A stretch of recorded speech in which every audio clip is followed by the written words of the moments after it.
ప్రతిరోజు మీకు కొత్త అవకాశాన్ని ఇస్తుంది. ట్రై చేయండి. సక్సెస్ మీదే. మనం అనుకున్నది సాధించకపోవడానికి చాలా రీజన్స్ ఉంటాయండి. ఆ సమయంలో చాలా ప్రెజర్ ఉంటుంది. గోల్ రీచ్ అవుతామా లేదా అని. అవునా? కానీ ఒక్కటి గుర్తుపెట్టుకోండి. మనకు ఒక అవకాశం పోయిందంటే మరొక అవకాశం ఉంటుంది. ఈరోజు సాధించలేకపోయామంటే దాని అర్థం కోల్పోయామని కాదు, రేపు మళ్ళీ ప్రయత్నించే అవకాశం దొరుకుతుందని. అవునా?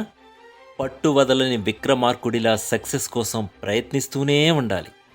అలా చేస్తే ఖచ్చితంగా ఏదో ఒక రూపంలో మీరు సక్సెస్ అవుతారు. ఈరోజు సక్సెస్ కాలేదని బాధపడకండి. రేపు అనేది మీ లైఫ్లో ఉంది అంటే మీకు మరో ఛాన్స్ ఉందని అర్థం. మీ లైఫ్లో ఉండే ప్రతిరోజు మిమ్మల్ని మీరు నిరూపించుకోవడానికే ఉందని మీరు అర్థం చేసుకోవాలి. ప్రతిరోజు మీకు కొత్త అవకాశాన్ని ఇస్తుంది. దానిని మీరు ఎలా ఉపయోగించుకున్నారన్నదే end of the day matter. జీవితంలో ఎలా అయినా అనుకున్నది సాధించాలని మీకుంటే వచ్చిన ప్రతి ఛాన్స్ని వాడుకోవాల్సిందే. మీరు సక్సెస్ కావాలనుకుంటే ఏ చిన్న అవకాశాన్ని కూడా చేజార్చుకోకూడదు. ఏ పుట్టలో ఏ పావుందో తెలియదు కదా మనకి. ఏ చిన్న అవకాశంతో మీ సక్సెస్ లింక్ అయిందో కూడా ఎవరో చెప్పలేం. సక్సెస్ అనేది మీరు అనుకున్న దారిలో వస్తుంది అనుకోకండి. మీరు కష్టపడుతూ ఉంటే అది ఏ వైపు నుంచైనా మిమ్మల్ని చేరుకుంటుంది. ఒక్కోసారి అనుకోని మార్గాల నుంచి అస్సలు మీరు ఊహించిన దారిలో మీకు సక్సెస్ అవుతుంది.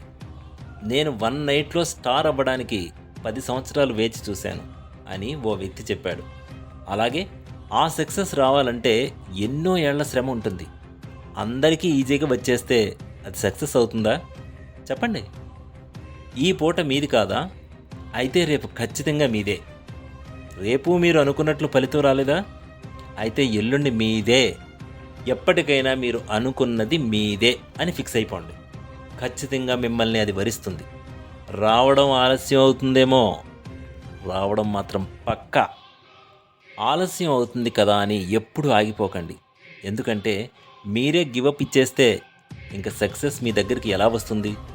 దానికోసం మీరు ఎంతగా తాపత్రయపడతారో, దాన్ని పొందాలని మీరు ఎంతగా ఆరాటపడుతున్నారో, సక్సెస్ రుచి చూడాలని ఎంత కష్టపడుతున్నారో చూసి ఆ సక్సెస్ మీ దగ్గరకు వస్తుంది. వాళ్ళ మాటలు వీళ్ళ మాటలు విని లేదా మీరే ఇంక నాతో అని కాదు అని వదిలేస్తే అది మీ దగ్గరికి ఎందుకు వస్తుంది చెప్పండి? వేరే వాళ్ళ దగ్గరికి వెళ్ళిపోతుంది. మనం చేస్తాం, సాధించగలం. మనం కాకుంటే ఎవరు చేస్తారు? మన వల్ల అవ్వుద్ది. ఎన్ని అడ్డంకులు వచ్చినా నేను ఖచ్చితంగా విజయాన్ని సాధిస్తాను అని మీకు మీరే చెప్పుకోండి. పాజిటివ్గా ఆలోచిస్తూ, పాజిటివ్గా మాట్లాడుతూ, పాజిటివ్గా ఉంటే మీరు అనుకున్నది ఖచ్చితంగా మీకు దగ్గరవుతుంది. ఒకవేళ మీరు అనుకున్నది సాధించలేకపోయారా అయినా నిరుత్సాహపడకండి. అంతకు మించినది ఏదో మీకు రాసిపెట్టి ఉందని దాని అర్థం. మీరు ఖచ్చితంగా అస్సలు ఊహించిన విధంగా మీకు విజయం వరిస్తుంది. మానవ ప్రయత్నం అస్సలు తప్పకూడదు. ఏమంటారు? ఈ వీడియో మీకు బాగా నచ్చుతుందని ఆశిస్తూ మరొక వీడియోలో మళ్ళీ కలుస్తాను. సెలవండి. లైక్ చేయండి, కమెంట్ చేయండి, షేర్ చేయండి, సబ్స్క్రైబ్ చేయండి. నమస్తే.